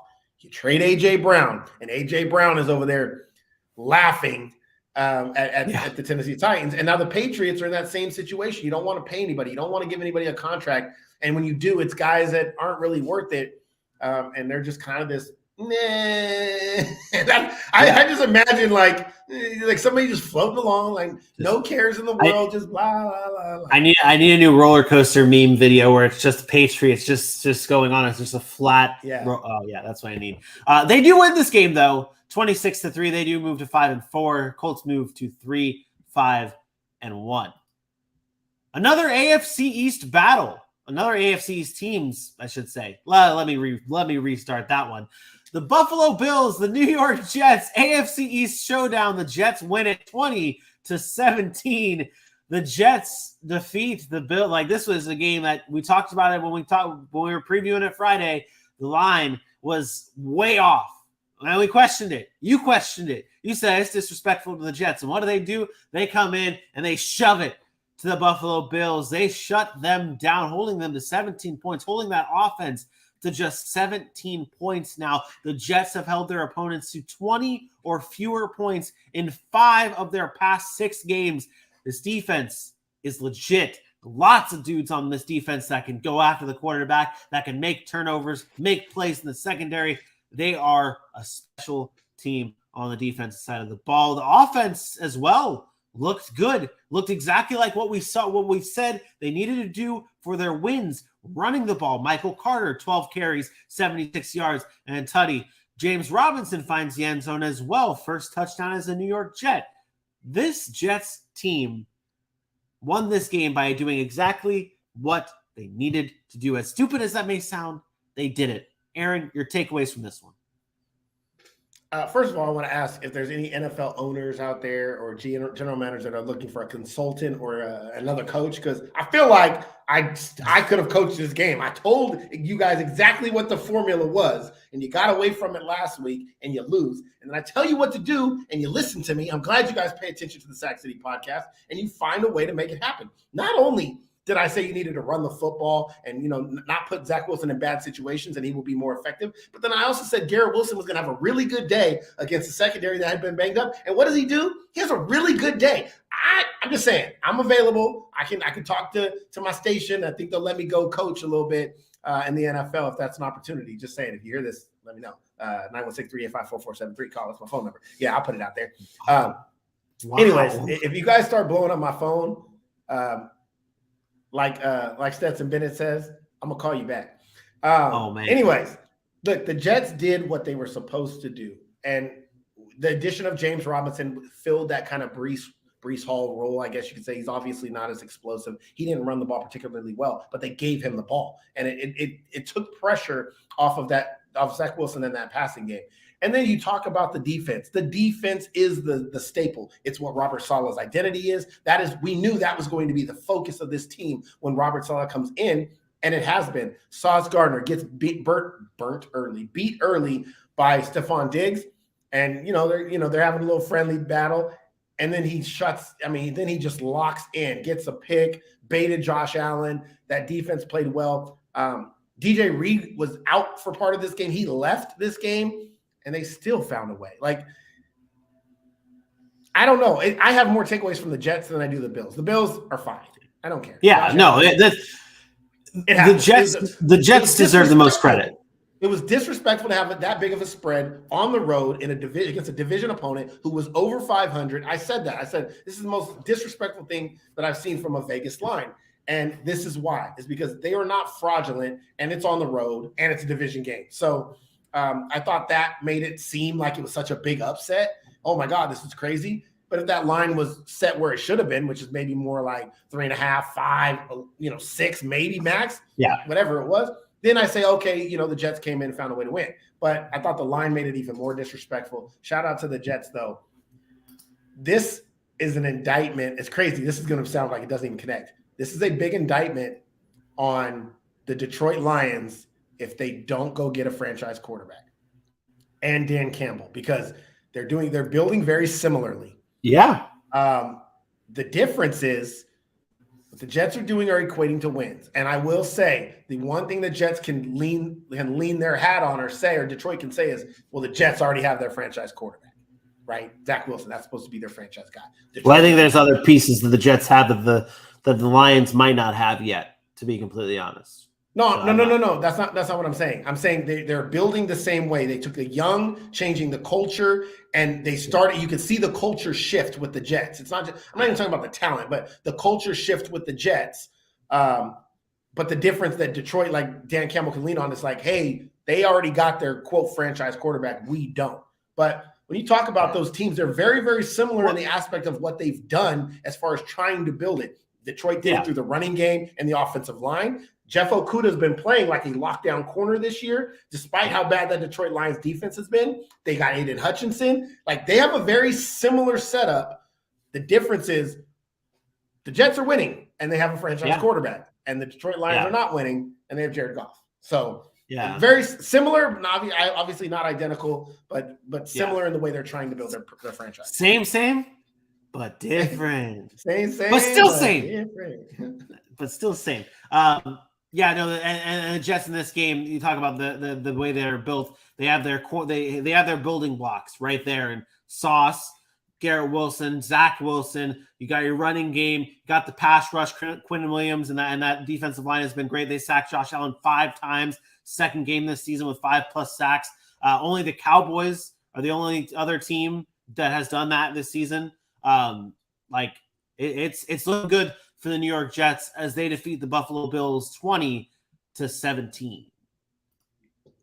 The Jacksonville Jaguars take down the Las Vegas Raiders 27-20, shutting the Raiders out in the second half. After the first 2 quarters, it was like, okay, this might not be a great game. Oh, they didn't shut him out in the second half. I lied. They didn't shut him out. Did they shut him out there? I might be completely wrong about certain things. They shut him out in the second half, yes. That's what I thought. Sometimes I question myself.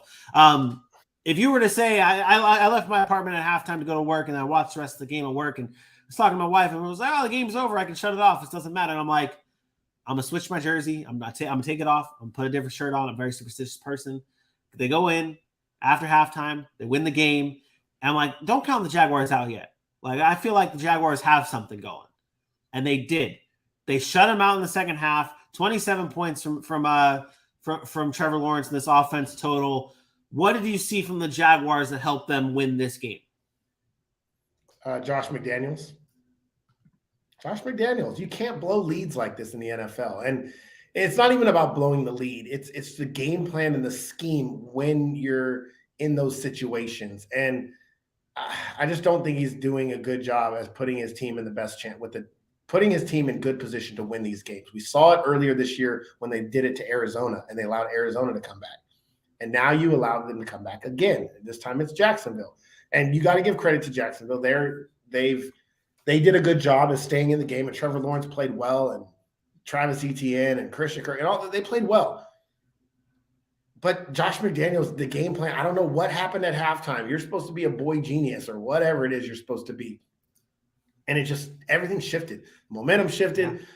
You have to be able to make adjustments to their adjustments. You can't do the same thing that you think you're going to be able to do in the first half. So Davante Adams goes off in the first half. You can't just think that the Jaguars aren't going to make changes and adjust. And it's the lack of preparation that surprised me the most with Josh McDaniels, because he comes from a place that is so prepared, overly prepared at times. And to me, I get it. Derek Carr, he didn't play bad. Josh Jacobs, I felt like they could have ran him more in the second half, but I just thought the game plan was terrible. That was the biggest thing. We talked about that. We talk about that all the time with when you're running the ball, you have to sometimes it's not going to work. Sometimes it's not going to work, but you can't get away from that. And I thought that's what the Las Vegas Raiders did in this game. Early on, it wasn't really working with Josh Jacobs. The Jaguar give credit to the Jaguars run defense for stopping Josh Jacobs and neutralizing him through that first half, which made them in turn focus heavily on Davante Adams, and he torched him in the first half. But it just seemed like they got away from that. Like they said, okay, it's not working, let's try other things. But you have to stick with what you have with Josh Jacobs. You have to keep feeding him, especially in a game where you're up by so much at halftime. This now is the third game this season where the Raiders have blown a 17-point lead or more. Like this, it's not good. Like that's not a good stat for Josh McDaniels. It's not. Teams don't normally win when they're down by 17 points. The Jaguars have only done it 2 times in their franchise history. 2-1-16. 2-1-16 when trailing by 17 or more points. You don't lose games like that. You just don't. And now the Raiders have done that 3 times this season. And you talk about the coaching of Josh McDaniels, him being a boy genius, like that's huge. Like you're supposed to be good, but they're just not. And they have blown leads, they've lost games, and now the Las Vegas Raiders fall to 2-6, and those playoff hopes keep slipping. And the Jaguars improve to 3-6 and start looking brighter. Brighter days continue for the Jacksonville Jaguars as they win 27-20. What's up? There's a direct line I continue to talk about. I don't know if you saw this. I did, but I will. We're going to go into breaking after. But when Josh Jacobs gets the ball 20 times, they're a much better football team. And I don't like the numbers game of, you got to get to 20 carries. 19 is not enough, but 20 is. But I think there is a direct correlation, and I said this a couple of weeks ago. They're a much better football team when you give him more volume than less volume. And up 20-10 at the half, it's plenty of time to run the football. And if you go 3 and out a few times, like you're going to do that, you're doing that anyway. So defenses get tired. They get worn out when you run the ball. And I just think Josh McDaniels has let this team down significantly early on. In this season. And, they can get it right and they can fix it going forward. It's only year 1 of this new regime. But it's unfortunate because I think they had a team that could win now. Yeah. And it's been tough sledding for the Las Vegas Raiders as they fall to the Jaguars 27-20. Aaron, we've got breaking news that we have to get into. We'll get into right here. The Indianapolis Colts have fired their head coach, Frank Reich, after this is just I don't even have words for this. Like we saw this coming. We said I just said it. wrong. Yeah, we just said it during when we were recapping this game that they needed to blow it up entirely. Unfortunately, it comes just maybe a little too late after the trade deadline. But the Indianapolis Colts have fired head coach Frank Reich. Now the second coach to be fired this season. Aaron, your thoughts? Yeah, he deserves it. He deserves it. He deserves it for benching Matt Ryan. He deserves it for going to Sam Ehlinger. He deserves it for what's been happening with Jonathan Taylor. He brought him back a week too early before because he was trying to save his job. And the offensive line has been bad. Now, I'm not going to absolve the front office of some of that blame as well when it comes to what they've done with the offensive line and how that team was built. You go get an aging quarterback that has an expensive price tag, and you don't keep the offensive line that you need to protect that aging quarterback. So the moves and Ballard and Irsay and them that they've made, they have to be accountable as well. But Frank Reich has not done a good job coaching. This offense is very stale. We talked about this with the Green Bay Packers. It's not innovative. It hasn't done anything different. This is the same offense they tried to run last year. They thought it would be successful again. It didn't work with Carson Wentz. It didn't work with Phillip Rivers. It didn't work now with Matt Ryan. So something has to change, and it's directly in line with the coach. And I think he even hinted to this a couple of weeks ago when he made the switch. He said, hey, ultimately the coach and the quarterback, we got to win games. And we're not winning games, which was weird because you were 500 when you benched them, and now you're below 500, dummy. Well, yeah, and a few weeks ago, Jim Irsay did come out and say he was like, Frank Reich is safe now. Yeah, I don't. That's coaches speak, or in this sense, owners speak. Now a new quarterback, no offensive coordinator, new head coach. Like this team. Blow it up, like we said earlier. Frank Reich, 40-33 as the Indianapolis head coach as he took over in 2018. Colts do have the Raiders this week. They're going to have a big turnaround. I'm still trying to find information on who's going to be the interim, but Peyton Manning and Andrew Luck are not walking through that door anytime soon. So the Colts need to blow it up. Like, what sucks about the situation they're in now is Matt Ryan's owed all that money. Like, you got to pay him. You still got to give him his money. And so that sucks. It's going to handcuff you a little bit, but you got to go in the draft and you got to go find a quarterback. And this is it. Like, you got whatever you do, you have to expend those resources to get a quarterback and then build that offensive line back up. You got Jonathan Taylor and you got Shaq Leonard. Everybody else, they can go. Everybody else, and that includes Michael Pittman. Everybody else is expendable. But you start there. You start with finding a quarterback, building the offensive line, and you keep Jonathan Taylor and you keep Shaq Leonard. That's it. Yeah, no, you're right. And we during our recap, if you're a Colts fan and you're watching this, go check out our recap of your Sunday game against the New England Patriots. That'll be available on our YouTube page. Some candidates to be the interim head coach now for the Indianapolis Colts. They do have Gus Bradley, who has coaching experience, coached 4 years with the Jacksonville Jaguars. Last season was the defensive coordinator for the Raiders, who they do play on Sunday. So it could be a little revenge game for Gus Bradley if he is named the new or the interim head coach of this team. But we did see last year when the Raiders fired their head coach, Rich Bisaccia ended up becoming the interim guy for the Raiders and not Gus Bradley. So we'll keep an eye on who gets named as the interim head coach for the Indianapolis Colts as we progress through the day. Be sure to follow us on all of our social media platforms at the Sac City Pod on Facebook, Instagram, YouTube, Twitter, and TikTok for all breaking news coverage from the Sac City Podcast. Aaron, let's get back into it, buddy. Last game too. We couldn't make it through the show. We had one game left. We couldn't make it through the show without the breaking news, but we did it anyways. The Kansas City Chiefs defeat the Tennessee Titans in overtime, 20-17. And when you look at the stats of this game, when you look at the numbers, you would have thought that the Kansas City Chiefs blew out the Tennessee Titans. That is not the case here. That is not the case. The Chiefs had 90-plus plays. The Tennessee Titans only had, 40-something plays? Like, statistically, this game you wouldn't have thought was close, but it was at the end of the day. 20-17, though, for the Chiefs with the win. Aaron, this has been a big game for the Sac City Podcast and all the people that watch us and support us. This was a big game. What are your thoughts? What are your takeaways? Take us through it. Patrick Mahomes is the greatest quarterback. Yep, I said it. He's the greatest quarterback. Greatest quarterback talent we have ever seen play this game. Obviously, Tom Brady's the GOAT. We know that. And that the accolades of Patrick Mahomes have not come close to what Tom Brady has got. But I don't think Patrick Mahomes is close to being done. We'll see how that all plays out years down the road. And then we can come back to this and clip a short in the year 2038. But I have never seen a player, and I'm 37 years old now, and I've been watching football since I was 3 years old. That's right, 3. I said it. It's not a lie. That's my people's. Since I was 3 years old, I have never seen a player at a position like Patrick Mahomes at quarterback. There's nothing this man can't do.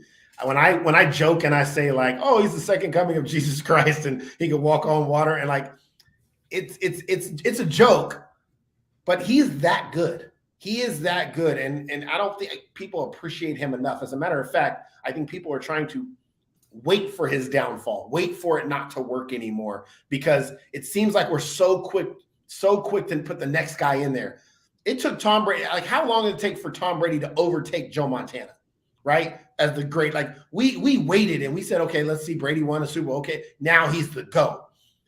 We have been so quick to watch Patrick Mahomes, watch Josh Allen, watch Justin Herbert, and we're so quick. Oh, that's the guy. He's better than Patrick Mahomes. He's better. We're ranking him 8th as the top 100. Even his own constituents don't realize how good this man is.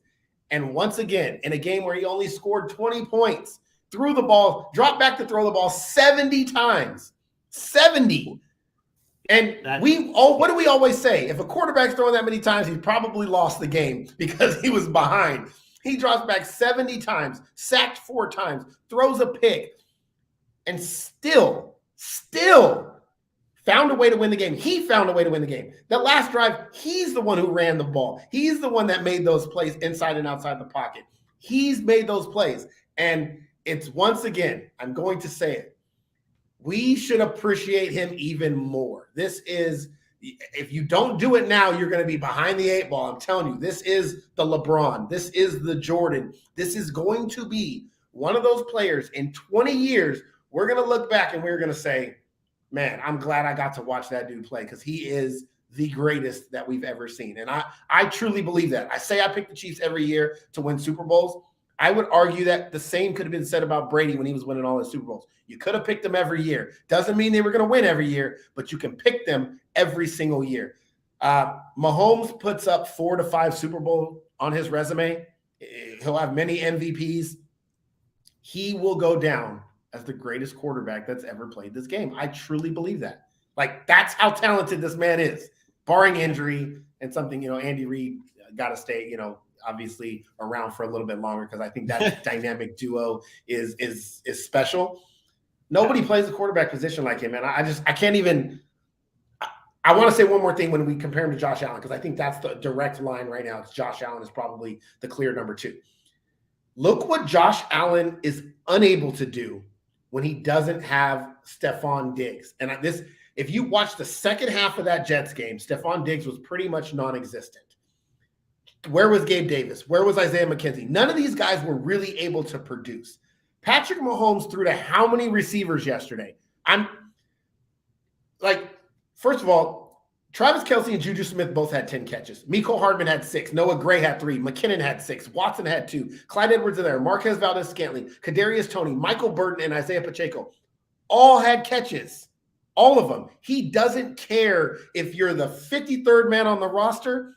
He's going to throw you the football. And he's so creative in the way he does it that he is Tyreek Hill proof, meaning he doesn't need Tyreek Hill to be the greatest. And that, to me, speaks volume, because when you lose a guy like Devontae Adams, we're questioning Aaron Rodgers, right? When Tom Brady didn't have his weapons, we were questioning, like, oh, does Tom Brady still have it? You do not question that with Patrick Mahomes. You're watching him, you say, it doesn't matter. He's throwing to guys like Justin Watson and Noah Gray making plays down the field. Who are those guys?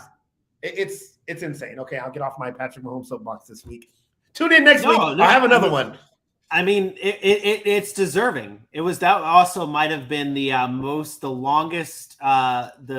longest soliloquy, like we normally like to say, about a player on the show. But it's rightfully so. I mean, third most pass attempts in a game in NFL history. His most and obviously Patrick Mahomes' career, most rushing yards for Patrick Mahomes. Like he had the thing is he had to do it all.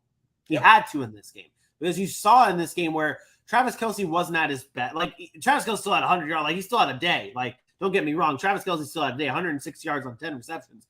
But he wasn't, like, the normal Like, Travis Kelce could have easily had 175 yards in this game. Like, he had a few drops, and he was beating himself up throughout the game. And you saw it emotionally. And like, Travis Kelce was getting into it, getting frustrated. And you had to rely on Patrick Mahomes. Something I do want as a knock, and we'll talk about Tennessee Titans in just a moment, I swear. Something I want to bring up that is a little concerning about the Chiefs here is the running game. I'm still a little concerned that like obviously Patrick Mahomes, like you saw it in this game that it does not matter. Patrick Mahomes can overcome whatever, but still a little concerned about the run game here. 4 carries for Clyde for 5 yards. 5 carries for Pacheco for 5 yards, 3 for McKinnon for 4 yards. But at the end of the day, it really doesn't matter because you still have Patrick Mahomes, and he is going to be the reason why you win. You shouldn't be worried because that's the defense of the Tennessee Titans. The Tennessee Titans schemed up the perfect game plan for Kansas City. This is why they beat them last year 27-3. Mike Vrabel and them, they did a good job. They were not going to allow like what Kansas City wanted to do to happen. So they stopped the run. And they knew, and Kansas City knew this. They came in with, we're not running the football today because they knew the secondary was the part that they could expose, and the Tennessee Titans were a step ahead. And that is what makes great coaches. It's why Vrabel is a great coach. What makes you legendary is when you can do things like Andy Reid has done and been able to still find a way to win those games and scheme up ways to win the games. And I thought both teams, this was a heavyweight fight. It was a playoff-like atmosphere. Both teams played great from what they wanted to do. The difference is the difference makers in the NFL are on the offensive side of the football. And at the end of the day, if you have an elite offensive player that has as much impact on a game as Patrick Mahomes, there is no answer. There's no answer. I talked to DBs before. You can play press man coverage, lock up a guy. If a quarterback can put the ball where he needs to put the ball, the offense will always have the advantage. And that's what you saw last night. The elite playmakers were the difference. Yeah, no, you're right, and I do want to give credit. I mean, shout out really to Mike Vrabel. I mean, Mike Vrabel is one of the best coaches in the NFL. There is no reason why this game should have been close. No reason. Like, you look at the talent of this team. Like, the talent is like, I saw your comments that you had with someone on YouTube talking about how like just the defense is not the same as it was last year.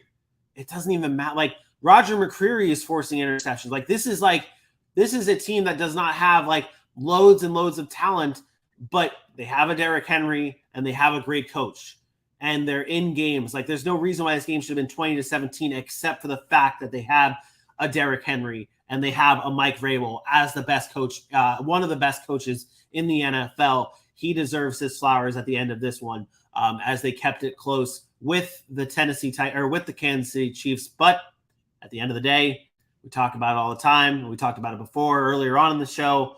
Back-to-back weeks where Derrick Henry has a great day, 17 carries, 115 yards, 2 tutties in this one. Last week, he goes over 200 yards. Derrick Henry can be great. They only scored 17 points. Is it different if Ryan, and I know we're running long on this one. No, it's okay. Is this game different? I was going to bring up that. No, it's not different. And because Tannehill, listen, the Tennessee Titans, I kind of agree. I agree with you, but I kind of disagree. I think Tennessee Titans defensively have a lot of talent. I brought up that they're not the same team. They're not. But they do have a ton of talent on the defensive side of the football. They have a ton of talent really on their team. They don't have the talent where it matters, and that's the problem. Tennessee Titans right now, if you gave them a quarterback and a wideout, they would be a Super Bowl winning team. And I mean winning, like they would win the Super Bowl. That's how good the Tennessee Titans roster could be. They don't – if they had A.J. Brown and you gave them Geno Matt Smith. Stafford, If you gave them A.J. Brown and Matt Stafford, they're a Super Bowl winning team. If you gave them A.J. Brown and trying to think of some other obviously Geno Smith's not a Super Bowl winning quarterback yet.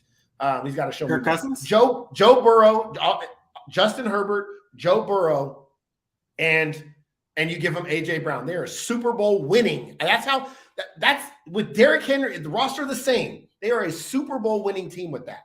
This is why I've been telling everybody they have to move on from Ryan Tannehill, because he can't make the throws when it matters the most. In the NFL, there's going to come a point in time in the fourth quarter of a big game. Ask Joe Burrow. It happened to him last year. You're going to have to make a throw in the Super Bowl, in an AFC championship game. You have to make throws. And if you cannot, then you are Baker Mayfield. You are the game managers. You are the guy, Jimmy Garoppolo's. You cannot win in this league for a sustained period of time. Can you get lucky? Sure, it's happened. But you cannot win. do you think that Malik Willis can be that guy after? I mean, obviously it's a little early. We don't know. We don't know. And I think everybody's misconstruing what I'm saying when I say go to Malik Willis. I'm not saying go to Malik Willis because I think he can do it. I'm saying go to Malik Willis because you drafted him in hopes that he can do it, and you haven't been able to see that yet. So you don't know. We've seen Ryan Tannehill for 8 years. We know he can't do it. We need to now see if Malik Willis can do it while Derrick Henry has still some value left. And it should have been with A.J. Brown, but you don't have A.J. Brown. You hope Treylon Burks is that. The reason I say Malik Willis is you have to give him the opportunity. Why not? What do you have to lose? Like, really, what do you have to lose? Yeah. Stop. I thought the one mistake they made last night was they only allowed him to throw the ball 13 times. They should have opened it up and said, who cares? We are 5-2. Or whatever the record, 6-2, whatever the record was, we're the best team in the South, and it's really not close. Like, let's be honest, Tennessee's the best team in the South, and we're going to be in the playoffs. This is an opportunity to see what our rookie is made of in a game where let's make it a shootout. So what if Patrick Mahomes scores 35? Malik, drop back, sling that ball around the field. If you get sacked, if you turn it over, who cares? I want you to go out there and be the guy, play free and loose, and not have to worry about anything. And they didn't. They were conservative, hand the ball off, rolling out. Like, they were real conservative, and it didn't get to show you if Malik Willis has it even in him. And that's the problem I have. Yeah, 16 total passes for Malik Willis, 5 of 16. He only had 2 passes. He only completed 2 passes in the second half for -2 yards. He was 2. I don't think a wide receiver caught a ball. Or they may have been like one. I think. Well, one wide receiver caught a pass. Yeah, so the 80 yards that Malik Willis had, more than half of it came on the first play from scrimmage with the 48-yard reception. And we talk about all the time as well. Like, you surround your franchise quarterback, and we're not saying Malik Willis is a franchise quarterback yet. Even for Ryan Tannehill, you surround your quarterback with special teamers as receivers. It's not a good recipe for success. And that's one of the biggest reasons why they did lose this game 20-17 to the Chiefs. Chiefs moved to 6-2. Titans moved to 5-3. That does it for another episode of the Sac City Podcast. Lots of great recaps here. If you missed a single one of them, please go check it out on our YouTube page at the Sac City Pod. Be sure to hit that subscribe button and share. We'll be back again live tomorrow at 10 a.m. Eastern Time, breaking down the fantasy. We got one more thing. I'm sorry, I can't do this. But either way, tomorrow we'll be back again live for our fantasy talk, talking about week 9, fantasy risers, fallers, and looking ahead to week 10. But Aaron, I did forget. We have a Monday night football game. It's time to get into our prime time plays. Yeah.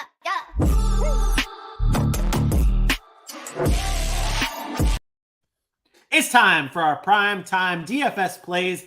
This is where we dive into the matchup. This one featuring the Baltimore Ravens and the New Orleans Saints. And we pick out our DFS plays of the night. There's no drafting. It's not like what we do on Sundays. There is no drafting, but we decide on who are the best plays tonight and see who wins. We invite 100 people to our contest here. See if you can beat us and see if you can take that top spot. No one has done it yet. I don't remember who won and who got the highest last week out of us, but 100 spots, still looking for that number 1 guy. Aaron, what's your lineup looking like today? Not sure yet, but I'm still trying. Yeah. I think. Do you know who your captain's going to be at least? Do you think I'm leaning Isaiah Likely as my captain? No Mark Andrews in this game. What is that not a thing? No cheaper option too? No, it's fine. It's fine. I had Isaiah Likely in there, but I don't want to have the same captain as you. No, I don't want to have the same captain as you. I don't. Yeah, I don't particularly care for your fantasy skills. So if I the disrespect. if I'm thinking on you're the same wavelength as you, then that's a problem. The disrespect. I think I actually have my team. This one wasn't that hard. This one was not that hard for me. I think I have it. My team right now is Isaiah Likely as my captain. I, of course, have Lamar Jackson and Alvin Kamara, the two best players on the field for both these offenses. I threw in Devin Duvernay, no Rashad Bateman. He will now be really the number one target for Lamar Jackson. I, of course, added Jay Tuck because he is Jay Tuck. And I threw in Taysom Hill as my final spot.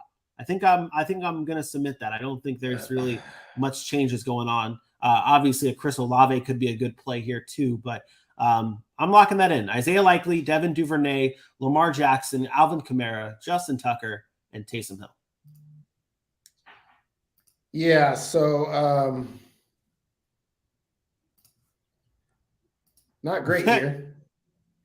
Not great. What do you mean not great? What's going on? What's happening? I'm struggling. Take us through. What's your thoughts? What are you struggling? So my captain is Alvin Kamara.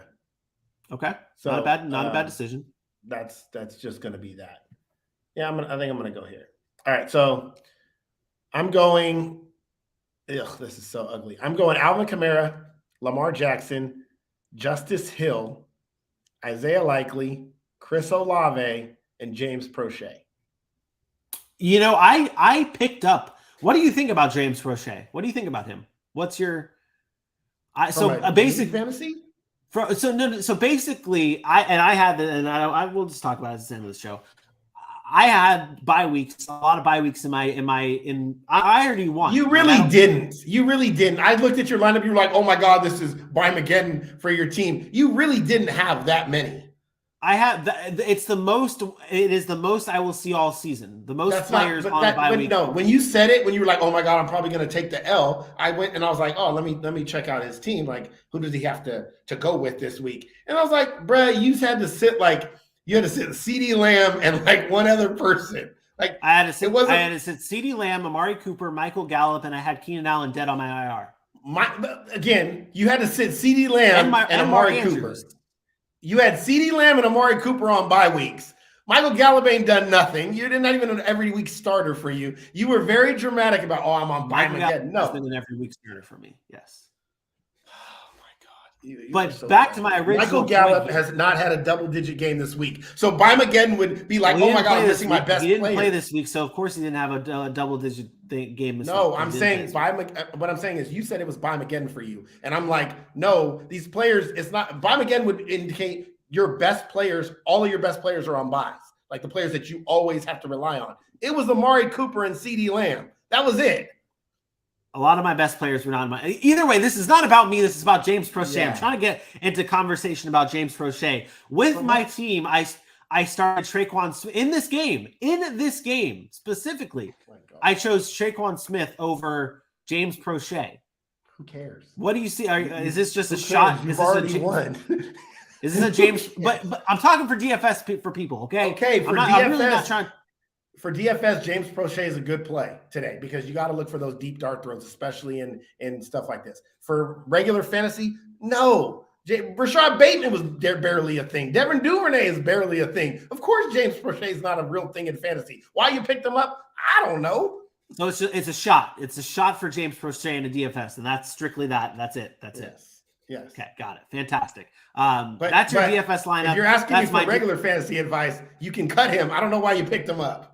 Well, no, I picked him up because I was going to try and to figure out and decide between Traquan Smith and him, trying to decide which one I was leaning. And obviously I don't need it because I already won this. I hope he has a good day and you start him like next week or something. Hey, you did hand me my first loss in the wedding league. You beat the shit out of me in the wedding league with Joe Mixon.